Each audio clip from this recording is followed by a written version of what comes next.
Okay, you got an article. I'm ready for it. I do. I have a fantastic article this morning. It's the title of it is "Standing Up to Dumbing Yourself Down." The person that wrote this, Sharon Reed, she is a reporter for the Shriver's Report. She is fantastic. I could probably read you her bio, and it would take half the time. So I'm going to save that because we're going to have her as a guest on the show really soon. I can tell I like her already because I peeked at your article, and there was a drawing on this. Anybody that's willing to put some drawings and pictures with their article, I already like them. I know, I do too. Yeah, I do too. In her article, she talks about. This is one of those articles I would almost like for everyone to read, and so we can actually put a link up to the article from the Shriver Report. But the article was just so profound, and it really touched me personally because I've had a lot of experience with this, and I'm sure, Joe, you have as well.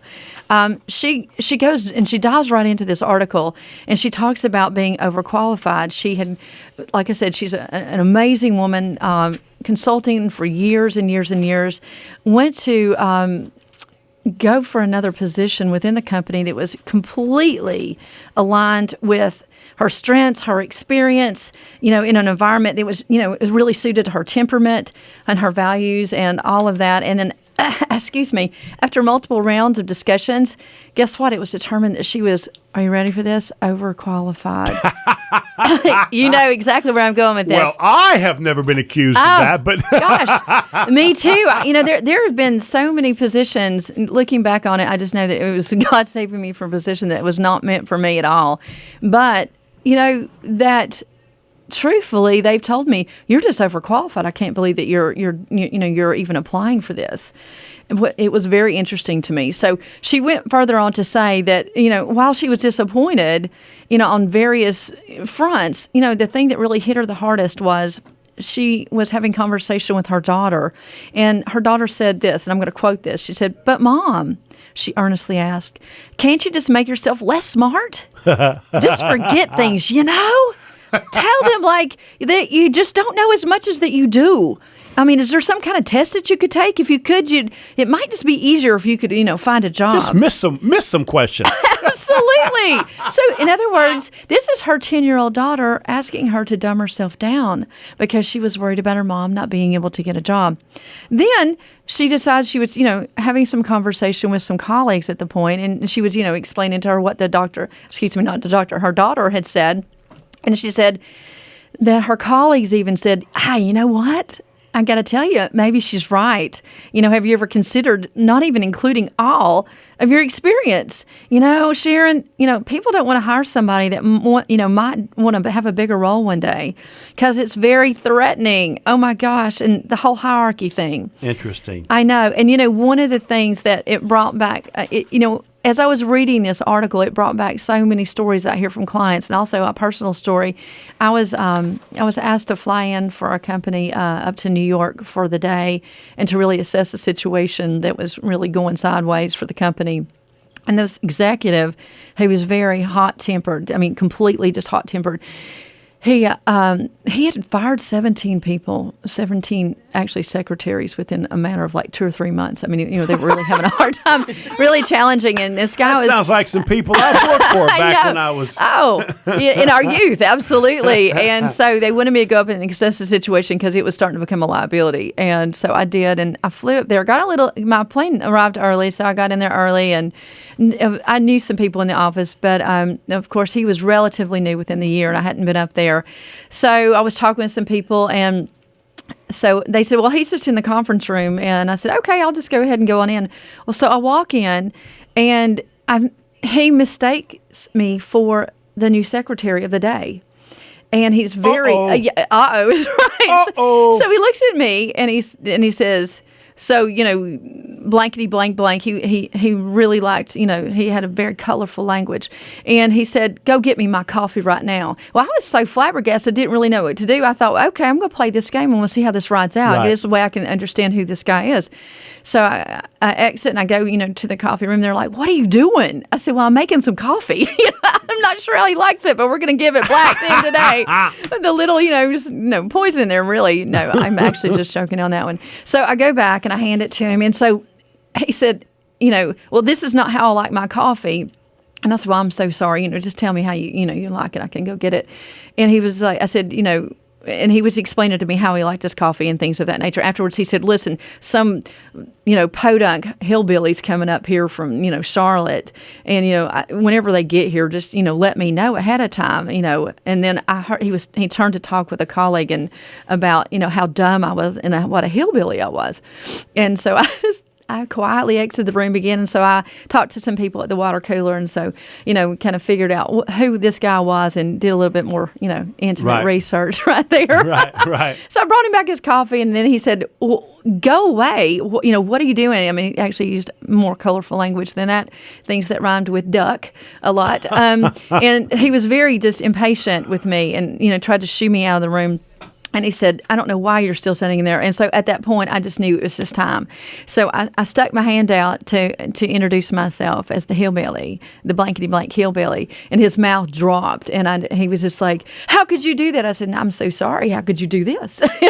Right. So, that happens so often. We get labeled and we get put in this box. And so you never know really who is who until you take a step back. But, I can so identify with her.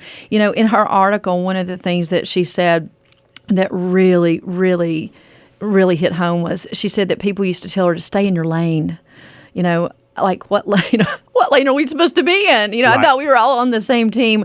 Or practice being underwhelming, or pretend to be a beta.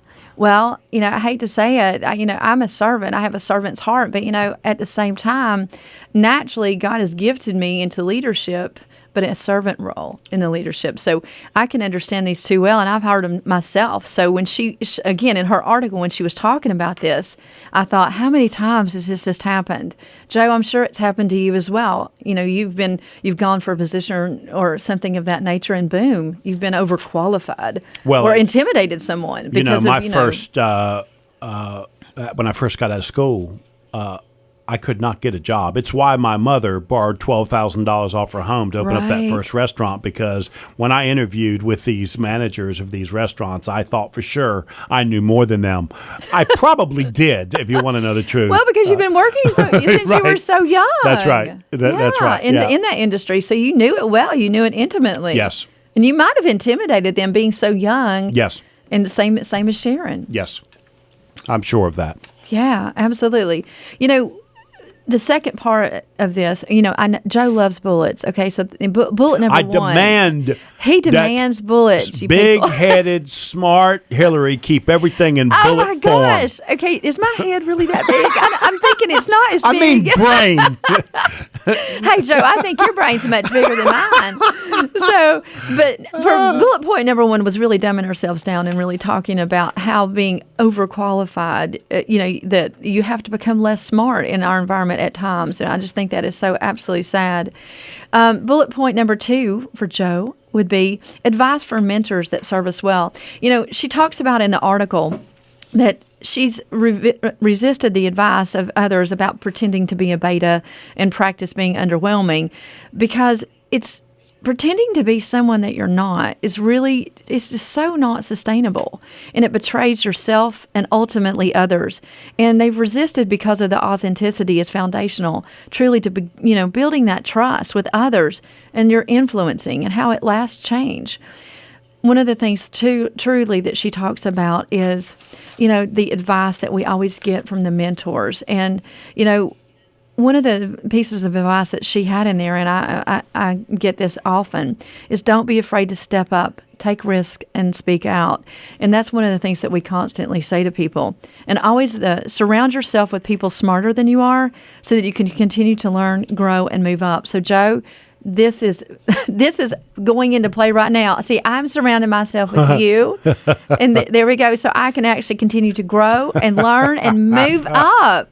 But tell me about that, Joe. What kind of advice from mentors that you've had? Here's the reality. The reality is, whenever you find yourself in those positions, and it happens a lot with some of us, because we do seem to gather information quicker than other people. Right. So it may seem as if we're overqualified. The reality is, what you want to be able to do is create the job you want. So when I would sit down with somebody, or in my case, if I was going to do business with somebody and they'd say, what you're offering, I really don't need, I would create this opportunity that fit well for what I could do for them. There was also something that worked. I could fill a void for them. You can do the same thing in a job situation. I can't tell you how many people I have talked to that want jobs, and I would tell them, look, don't go in and ask for that job.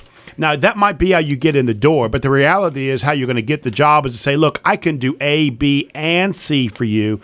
They may only be asking for A, and now you're not overqualified. Now you're the perfect person to do B and C because they didn't even realize they could use B and C. And so, for example, maybe you might think that you're going as an admin assistant, but what if you also tell them you can do lead generation? And the next thing you know, now all of a sudden you're not overqualified. You're exactly what they need. I've always wanted my admin to be able to help do some lead generation. And so it's that direction that I think is really helpful. And it's funny because I did learn those thoughts from a couple of the mentors that I've had, because it didn't matter what I said to them. They were taking that information and they were teaching me that whatever knowledge I have transfers in areas, and we talked about this last week. Yes, we did. It transfers into areas that you don't even realize you are skilled and capable and qualified for. It takes a mentor to say, you can do that. It does, and it's so valuable. It is completely valuable to have mentors. Yeah, I don't want anybody to tell me I can't do something. I hear that just freaks me out. I mean, it just makes me uncomfortable. I tell people all the time, a deal's not over with till I hear no 3 times, and so it still may not be over with then. That's absolutely correct. And all that is I'm just changing my approach and looking for another opportunity in which that deal might work for them. And so it really is something that you have to continue to open your mind for. And there's somebody that tells you that you're overqualified, they're just not thinking big enough. And you have to help them think big. Absolutely. And it's one of the things that she talks about in the article as well. And I've talked to so many people about so many times is keeping people small. Yep. We were really created to stand out. We were not created to just blend in, and that's one of the things that it really just, I guess it rubs you raw whenever you hear stories like this, and have actually lived stories like this as myself and of you as well. It's just it's very sad to think that you have to dumb yourself down. And because you're overqualified, just to be able to contribute and be a part of something big.